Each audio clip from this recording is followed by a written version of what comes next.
Hello, my name is Douglas Bloch. I'm an author, a counselor, and depression survivor.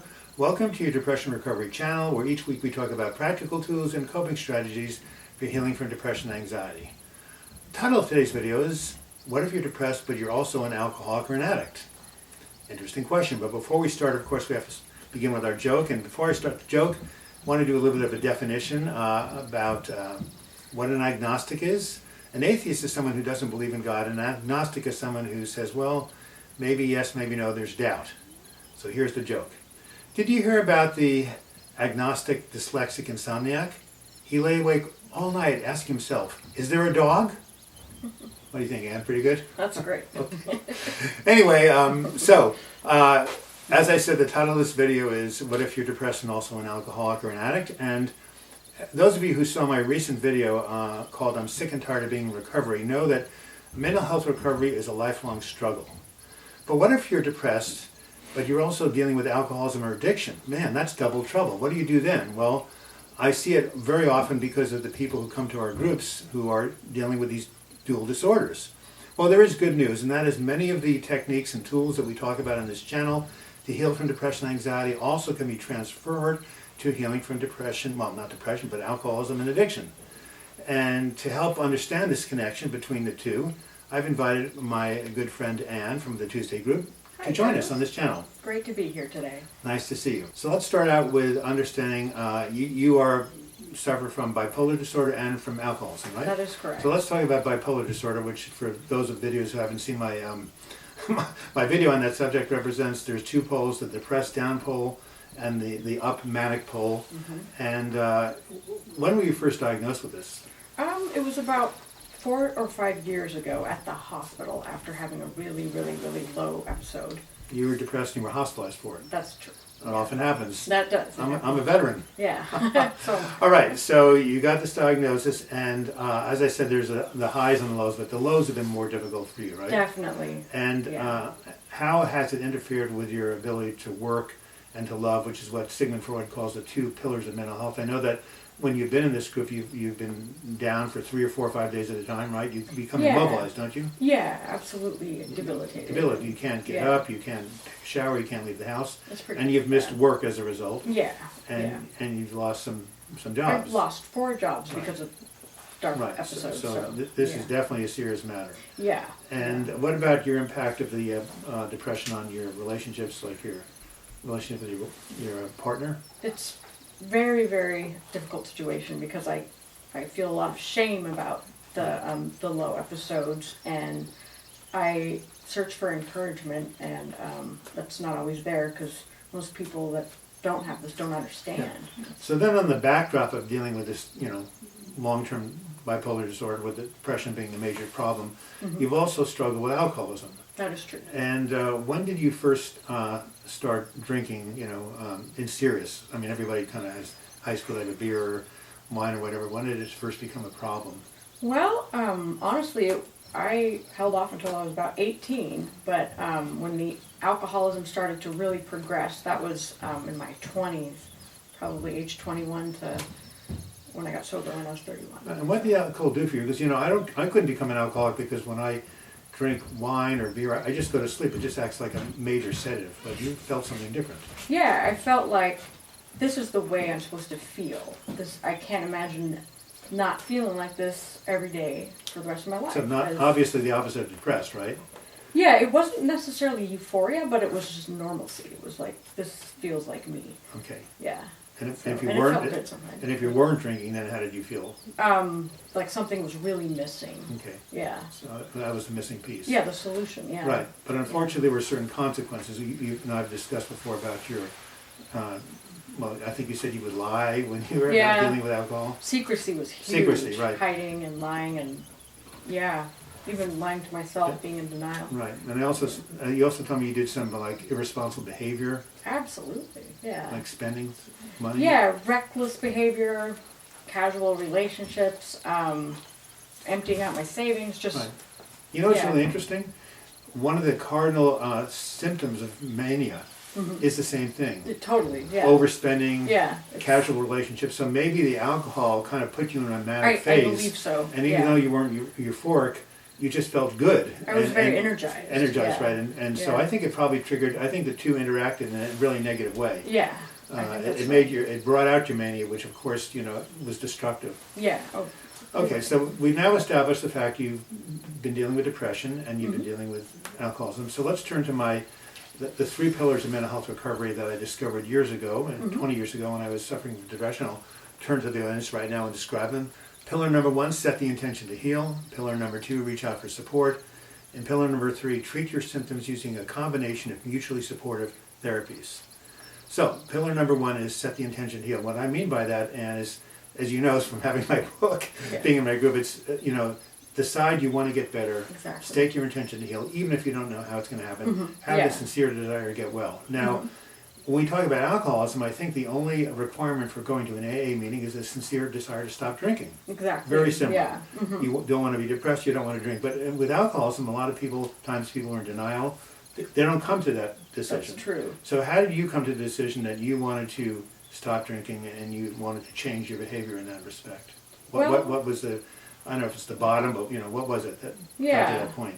Well, gosh, I mean, it was very gradual, but there were some certain instances that really affected me. I visited my family for Christmas one year, and we were taking some family pictures. And while my dad was taking the pictures, my brother leaned to me and said, "Have you been drinking this morning? Why do you smell like alcohol? It's like 7 o'clock." Yeah, it was really early in the morning, right? Yeah, and it just, my secret was out. I couldn't lie anymore. It was just done. Like, how can I justify that I reek of alcohol at 7 in the morning? And you felt a lot of shame about it. Oh, gosh, yes. Just a ball of shame. And wasn't there something else with your sister too, I think you mentioned to me, or some other? Oh, there was a classmate, actually. It was a classmate. Yeah, Right. I was in grad school and doing really well, getting good grades, but one morning I had planned to meet with the professor after class, but during the class, one of my good friends wrote me a little note and handed it to me, and it said, "You smell like beer." I know that doesn't seem like a huge deal, but that really, wow, I did everything to try to avoid that. Got out in the open. Yeah. And let me explain to the viewers, I just realized something, that when people get really depressed, like I have and many of you have, it's debilitating. Like Ann said, you can't get out of bed, but there are a lot of people who are alcoholics who are quite functional. Whole jobs, I think you got a degree when that was happening, so Yeah. that's what makes alcoholism more insidious in a way, because people can keep on functioning even though they're Yeah. destroying themselves. Exactly. Okay, so now let's go to step 2 of my recovery program, reach out for support. So you've identified that you want to set the intention to heal, you don't want to be depressed, you don't want to drink. But we can't do that by ourselves. We cannot heal in isolation. I discovered that years ago in my own depression, but it's also true in alcoholism. As a matter of fact, the whole AA movement got started because one day in 1935, two drunks, Bill Wilson, Bob Smith, got together in Akron, Ohio, and discovered by staying up all night talking about their experiences, they didn't drink. Yeah, exactly. And so the fellowship was created on that evening, June 1st, 1935, and that is continued into this day with tens of millions of AA meetings. So how has AA helped you develop the fellowship and the connection that's so important to not only recovering from depression, but stopping treating alcoholism, recovering from alcoholism? Well, gosh, it's given me many friendships. I have a wonderful sponsor. The meetings are really eclectic, so it's just wonderful fellowship. So a sponsor's like a lay therapist, right? Somebody you Yeah. can call and talk to when you're thinking you might slip into drinking, or Yeah, you're having yeah. some problems at home and you're stressed out. For sure. Yeah, because I'm sure the same triggers that lead to depression, like stress, Yeah. lead to going back and drinking Yeah. and using. Yeah, and also the 12 steps are Right. doing all of them, and the Right. 12 is giving back, and that's a big part of it too. The 12 Steps is a whole spiritual program that is unique to AA in a way. Yeah, yeah. Okay. So, and then of course, during the time you were going to AA meetings, you discovered our depression support group right here in That's true. humble little Portland, Oregon. Yeah. And so how has that augmented or added to what you've been getting from your AA meetings? How has the depression support group, been extra helpful? Well, it's very non-judgmental. You can process a lot of emotions like shame. You can open up about lies you've told in the past. It's just really great fellowship, and you make friends. You have you're never alone. Pick up the phone. Right. But it Gosh. also focuses on mood disorders, because in AA meetings, Yeah, you're right. you Focus can't really go on- into your depression in that great detail, or your mania, because it's mostly about recovery from drinking. That is true. But in this group, we take the same kind of idea, but we focus it specifically on mood disorders, depression, anxiety, bipolar. So a lot of people from AA come to my groups because they say, well, I get to talk about my drinking in AA, but I don't get to talk about my depression. You're so right. that's what You're right. this group provides, right? It's an outlet for depression. Right. But the same idea, community connection, just two different things you're focusing on, two different groups. So they really work together They well. work really well together, definitely. Yeah, and there's an educational aspect of your group, which has also been really helpful. Yeah. So, I would I would encourage anybody out there who is a viewer of my channel, who is, dealing with some sort of drug and alcohol addiction, to reach out for help in that way, because the depression, can be helped by what we teach, but you also need to focus on the other front and work with the addiction or the alcoholism and seek treatment, right? I agree with that, definitely. So they both complement each other, They do. not one or the other, but both. Okay, and the third part of my prescription is treat your symptoms using a combination of mutually supportive therapies, and I have a list which you're seeing on the screen right now. I think about 45 of them I've discovered, but at the top of my physical self-care is exercise. Yeah. Something I'm really big on. Yeah. And I think you are too. So how does exercise for you help both your addiction or your alcoholism and the depression both? How does it help treat both of them? Well, it helps both of them very much. It gives me a peace of mind. I can listen to music and be out in nature. You burn calories. It just feels good. You feel good afterward.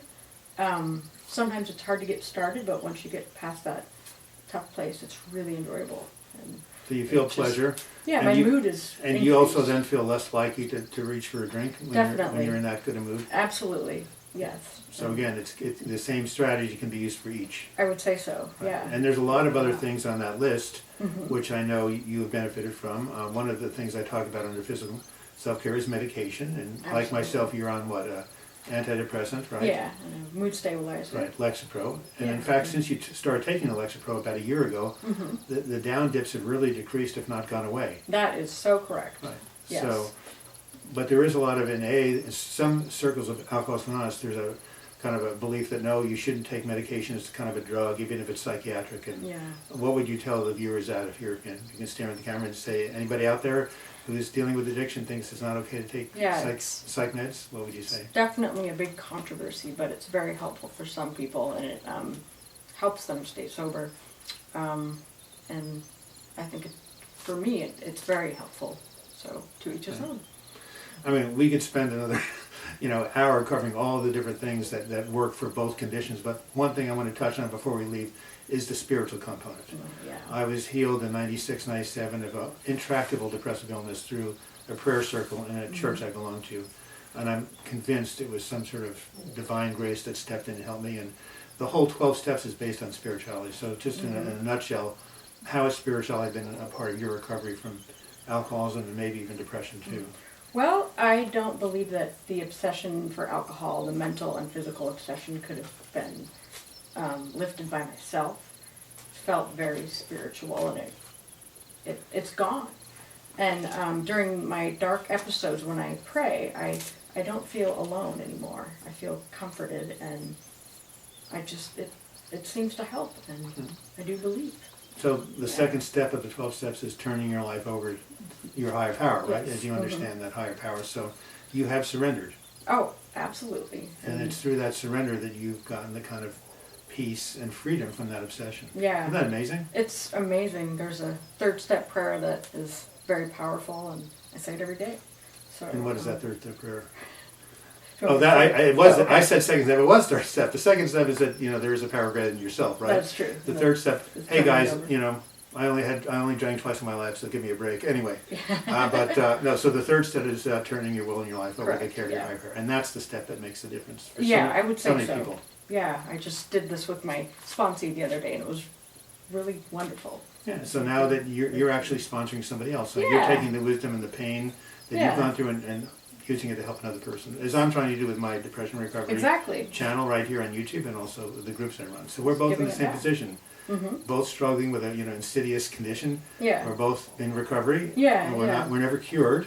and we're trying to use what we've learned to help other people. So Yeah, and it seems like we know that relapse is possible, so Oh my God, it's a well, big maintenance program. my next video that we're going to So- shoot with Jerry is about what I learned from my last relapse. Wow. So there you have it. Relapse, boys and girls, is a part of recovery. So don't be ashamed if it happens. Yeah. Well, that's a good note to end on. Yeah, Thanks, thank Ann. you. Good to be here. Yes, Good thank, to see thank you for taking your time. Really course. appreciate it. We'll see you in about 2.5 hours in my support group. All right. And Can't wait. thanks again. Thank you. This has been Douglas Bloch. Thank you so much for watching this video. I hope you learned something from it. If you did like it, give it a like, or you can write your comments in the comments section. If you want to communicate directly with me, simply email me, douglasbloch@gmail.com. If you want to subscribe to this channel, we're coming upon 9,000 subscribers probably by the end of the day. My goal is 10,000 by the end of May of 2018, and simply click on the button that appears on your screen, actually the photo that appears on your screen, and you'll be taken to the subscribe channel. And if you want to support this channel, click on the Patreon link and you can learn how for as little as $2 a month you can become a member. And until we meet again, I wish you the best in your mental health recovery. Thank you so much.